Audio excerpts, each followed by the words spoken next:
अब मैं अगर कोई सिस्टम देखूं, मैकेनिकल सिस्टम की दो तरीके से हमारे पास कन्वर्जन हो सकती है। एक हो जाएगी मेरे पास एफ वी कन्वर्जन, मतलब एक को फोर्स को मैं वोल्टेज से कन्वर्ट कर रहा हूँ और एक में फोर्स को मैं करंट से कन्वर्ट कर रहा हूँ। मैंने सिंपल सा सिस्टम ले लेना है एक, सही है, अगैन वही वाला जिसकी मैंने एक सेकेंड ऑर्डर सिस्टम जिसका एक एंड मास कनेक्टेड था स्प्रिंग, फिर एक अदर डैम्पर कनेक्टेड था के, और then this is damper B connected था। सही है, ग्राउंड स्ट्रिंग था, वो हायर स्ट्रिंग यहाँ पे एफ लग रहा था, एफ ऑफ टी लग रहा था, और this is output x of T. सही है, तो यहाँ पे मैं चल रहा था। अब मैं इसकी अगर कन्वर्जन करूँगा तो मैं दो तरीके से कर सकता हूँ, एक करता हूँ फोर्स वोल्टेज कन्वर्जन, एक करता हूँ फोर्स करंट कन्वर्जन। सही है, सिस्टम को देख लूँ, शो नहीं हो रहा था वीडियो में।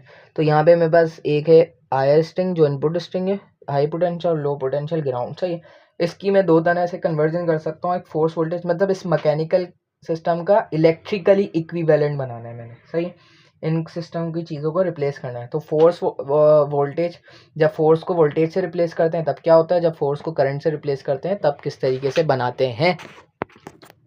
सही, सबसे पहले अगर मैं बात करूँ फोर्स इंटू वोल्टेज और फोर्स इंटू आई कन्वर्जन की, तो मेरे पास हमें फॉर्मूले पता है क्या, एफ इज इक्वल टू के एक्स। सही है, तीन लाइन छोड़ के बात करता हूँ, एफ इज इक्वल टू के एक्स। सही है, अब अगर मैं फोर्स को करंट से रिप्लेस कर रहा हूँ तो मैं क्या कहता हूँ, एफ इज इक्वल टू आई सी, मतलब कैपेसिटर की बात कर रहा हूँ, कैपेसिटेंस, और वो क्या करता है, वोल्टेज क्रिएट कर देता है, D V C and with respect to time D T. सही है, अब मैं अगर इसका इंटीग्रल लेना चाहूँ तो मैं क्या करूँगा, क्यों, क्योंकि फोर्स को हम करंट से रिप्लेस कर सकते हैं, लेकिन यहाँ पे एक्स का डेरिवेटिव है ना, तो एक्स का डेरिवेटिव वेलोसिटी को शो कर रहे हैं और के को सी से कर रहे हैं। सही, तो मैं इसको इससे शो नहीं करा सकता, मतलब ये मेरे पास क्या है, एक्स है, और इसको अगर ख़त्म करने के लिए मुझे इंटीग्रेट करना पड़ेगा।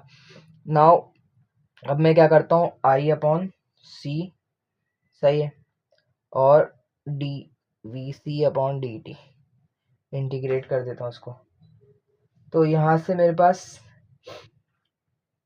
वी सी निकल आया। सही है, वी सी और डी टी कैंसिल हो गया, और ये हो गया मेरे पास आई सी डी टी,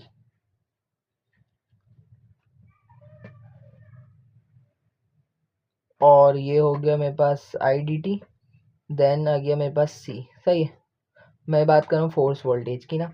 अब मेरे पास क्या है, फोर्स इज इक्वल टू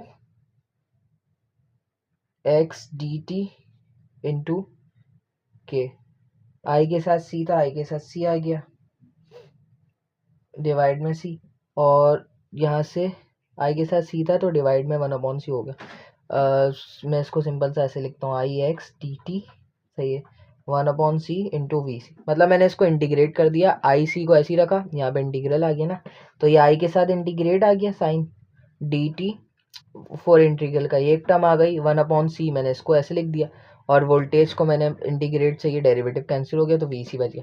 अब मेरे पास फॉर्मूला क्या था, एफ इज इक्वल टू के एक्स। सही है, तो एफ इज इक्वल टू के एक्स। सही है, तो अब यहाँ पे जो है मेरे पास एफ किसको डिनोट कर रहा है, फोर्स को।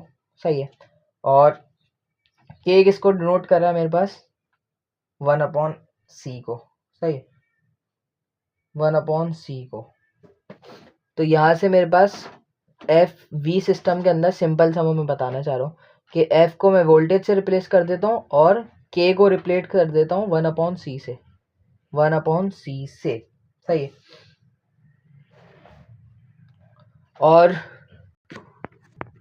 और मेरे पास F is equal to M A, और ए को क्या मैं लिख सकता हूँ, M D V upon D T. सही है, और अगेन मेरे पास अगर मैं अभी इंडक्टर का फाइंड आउट कर रहा हूँ ना, कि मैं मास को किससे रिप्लेस करूँ, सॉरी, सही है, तो मुझे मास को देखना है। F is equal to inductor के लिए आई, इंडक्टर में क्या होता है मेरे पास, करंट आई, सॉरी इंडक्टर में वी एल जनरेट होगा।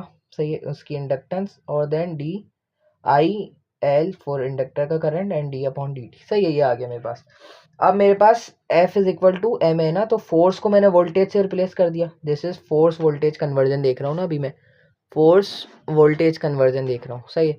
तो मैंने क्या कर दिया, फोर्स को वोल्टेज से रिप्लेस कर दिया, इंडक्टर को एम से रिप्लेस कर दिया। तो यहाँ पे मास जो है मेरे पास वो किसके बराबर है, एल के बराबर, सही है, मास एल के बराबर। तो यहाँ से मेरे पास आ गया मास जो है वो एल के बराबर। नाउ रह गया हमारे पास बी, डैम्पर रह गया ना, के एम बी रह गया। अब बी का हमें सिंपल सा क्या पता है, F is equals to B V है फॉर्मूला, और V is equal to I R है, सही है, या आर आई करके लिख देता हूँ मैं। तो फोर्स वोल्टेज से रिप्लेस होगी जब, तो वी बी हमारे पास किसके, आर के बराबर होगा, तो B is equal to R, सही। तो यहाँ से तीन जो चेंज आ गया ना कन्वर्जन की वो लिख गया। ये हमें इलेक्ट्रिकल इक्विवेलेंट करने का डायरेक्टली हम उसको कन्वर्ट कर लेंगे, मतलब जो के की वैल्यू होगी वो 1/c के बराबर हो जाएगी, सही है। तो इस तरीके से ये कन्वर्जन हम करेंगे। इसको हम डायरेक्टली याद भी कर सकते हैं, मैं थोड़ा सा बस ड्राइव कराने की वो कर दी। अगर बहुत वो लग रहा था तो you can skip this part, और ज़्यादा स्लो लग रहा था तो आप स्पीड तेज़ करके देख सकते हो, what ever which is feasible for you. Now अगर मैं फोर्स वोल्टेज कन्वर्जन की बात करूँ ना, सॉरी फोर्स से करंट कन्वर्जन की बात करूँ, तो हमारे पास सबसे पहले अगर मैं देखूँ F is equals to M A, और एम ए को कैसे लिख सकता हूँ, D V upon D T. Again current में कन्वर्ट करना है तो मुझे कैपेसिटेंस को लेना पड़ेगा आई सी, क्योंकि उसके अंदर करंट आ जाता है। Then we have capacitance C, और डी कैपेसिटर में voltage D V C upon D T, सही है। फोर्स को किससे रिप्लेस कर रहा हूँ, आई से, सही है। तो यहाँ से मास किससे रिप्लेस होगा, कैपेसिटेंस से। तो this is mass replace with capacitance, सही है। तो ये मेरे पास आ गया, मास कैपेसिटेंस से रिप्लेस हो गया। अब अगर मैं F is equal to B V की बात करूं, सही, और वो ohm's law V is equal to I R, और हम कैसे लिखते हैं, I is equal to V upon R, सही है। तो मुझे आई से रिप्लेस करना है, तो I is equal to V upon R, इसको मैं ऐसे भी लिख सकता हूँ 1/r इंटू वी। फोर्स किससे रिप्लेस हो रहा है, फोर्स रिप्लेस हो रहा है करंट से, बी रिप्लेस हो रहा है 1/r से, तो here's come B is equal to 1/r, सही। तो यहाँ से बी रिप्लेस हो रहा है 1/r से, सही है, यहाँ से रिप्लेस हो रहा है बी 1/r से, सही। तो ये मेरे पास अब किसका रिलेशन रह गया, एल का रह गया ना, inductor, sorry, mass into M C, तो this is M equal to C हो जाएगा। अब मेरे पास किसका रह गया, बी के का रह गया, सही है। अब मुझे क्या चाहिए, एफ इज इक्वल टू के एक्स हमें पता है, सही है। अब मैं अगर इंडक्टर के वोल्टेज की बात करूँ, L inductance I L upon D by D T, और मुझे करंट से रिप्लेस करना है ना फोर्स को, तो मैं करंट को इंटीग्रेट कर दूंगा।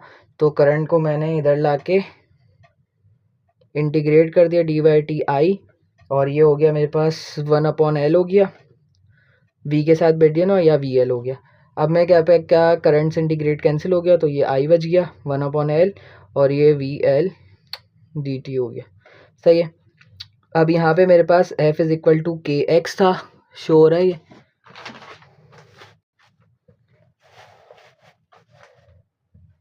एफ इज इक्वल टू के एक्स था, सही है। तो ये मेरे पास एफ करंट से रिप्लेस हो गया, एक्स और डी वी सी आ गया, और 1/L जो है मेरे पास वो आ गया के रिप्लेस हो गया। तो यहाँ पे के आ गया मेरे पास 1/L के बराबर, सही है। तो ये मेरे पास इनके रिलेशन है, सही है। डायरेक्टली आप इसको रिमेंबर कर सकते हो, हमेशा ये कन्वर्जन की ज़रूरत नहीं होगी, वो बस समझाने के लिए मैंने बता दिया। अब मुझे बस इसका इलेक्ट्रिकल इक्विवेलेंट बना के दिखाना है, सही। अगर मैं करंट वोल्टेज और फोर्स वोल्टेज की बात करूँ, मैं दोबारा से एक डायग्राम बना दूंगा, बाउंडेड चेयर, ये मेरे पास आ गया के, ये मेरे पास आ गया, सॉरी, मास, और ये मेरे पास आ गया डैम्पर, बहुत ही जल्दी में मैंने बना दिया, सही है। ग्राउंड, ये बी, ये के, सही है, और ये इनपुट एफ टी, और ये मेरे पास के एक्स के टी, सही है, एक्स टी, सही है। अब अगर मैं फोर्स वोल्टेज की बात करूं, सही है, तो और एक फोर्स करंट की बात करता हूं, सही है। तो फोर्स वोल्टेज में सबसे पहले मेरे पास फोर्स किससे रिप्लेस होगी, ये इनपुट है ना, फोर्स रिप्लेस होगा वोल्टेज सोर्स से, तो ये आ गया मेरे पास एक वोल्टेज सोर्स, सही है। अब मेरे पास जो फोर्स है ना, वोल्टेज, वोल्टेज किस में, के अंदर जा रहा है। अच्छा, मैं इनकी कन्वर्जन अगर लिख दूं फोर्स वोल्टेज में, 3 में लिख देता हूँ ना, के मेरे पास हो रहा है 1/c के बराबर, एम बराबर होता है एल के, और बी बराबर होता है मेरे पास आर के। और मैं करंट आई की बात करूँ, फोर्स करंट कन्वर्जन की बात करूँ, के 1/L के बराबर होता है, मास मेरे पास सी के बराबर होता है, बी मेरे पास 1/R के बराबर होता है। यू कैन रिमेंबर, सही है, वो आपके पास प्रैक्टिस से भी याद हो जाएगा। अब मेरे पास जो वोल्टेज की है ना, तो इसके अंदर वोल्टेज सेम रहना है ना। मेरे पास फोर्स चेंज हो गया वोल्टेज सोर्स से। अब मेरे पास यहाँ से जो करंट आ रहा होगा वो जा रहा होगा इंडक्टर पे, अक्रॉस मुझे बस वोल्टेज सेम रखना है ना। तो यहाँ से मेरे पास पहले जो स्प्रिंग में गया ना, तो स्प्रिंग को मैंने किससे चेंज कर दिया था, इंडक्टर से, सही है। फिर मेरे पास क्या है, मास स्प्रिंग को चेंज कर दिया था कैपेसिटेंस से, फिर मेरा इंडक्टर आ, सही है। तो मेरे पास ये वोल्टेज बस किस में डिवाइड हो जाएगा, इन सब में डिवाइड हो जाएगा ना। तो एक सोर्स है मेरे पास यहाँ से वोल्टेज सोर्स, और वो इन सब में डिवाइड हो जाएगा। तो वोल्टेज मैंने डिवाइड करना है, तो पहले मैं लगा देता हूँ एक इंडक्टर लगा दूँ, सही है, मास के लिए, सही है। और फिर एक कैपेसिटर लगा दूँ, सही है। और इसको मैं क्लोज करना है ना सर्किट को, डैम्पर के लिए मुझे क्या चाहिए, रेजिस्टेंस चाहिए, रेजिस्टर लगा दूँ। कैपेसिटेंस क्या हो जाएगी, 1/C, मास क्या हो जाएगा इंडक्टर, रेजिस्टेंस यहाँ पे हो जाएगी आर, सही है। तो यहाँ से मेरे पास ये जो रह गया करंट आई इसके अंदर आ गया। अब मुझे क्या करना है, वोल्टेज करंट कन्वर्जन करनी है, सही है। इसके अंदर मुझे क्या करना है, फोर्स को किससे रिप्लेस करना है, करंट से। तो करंट सोर्स में लगा दूंगा इस तरीके से। अब क्या होगा मेरे पास यहाँ पे, करंट सब में डिवाइड हो जाएगा ना। तो यहाँ से मैंने करंट को सब में डिवाइड करना है, कुछ करंट यहाँ जाएगा, कुछ यहाँ जाएगा, कुछ यहाँ जाएगा, सही है। तो और वोल्टेज क्या होता, वोल्टेज सब में सेम हो जाता, सही है।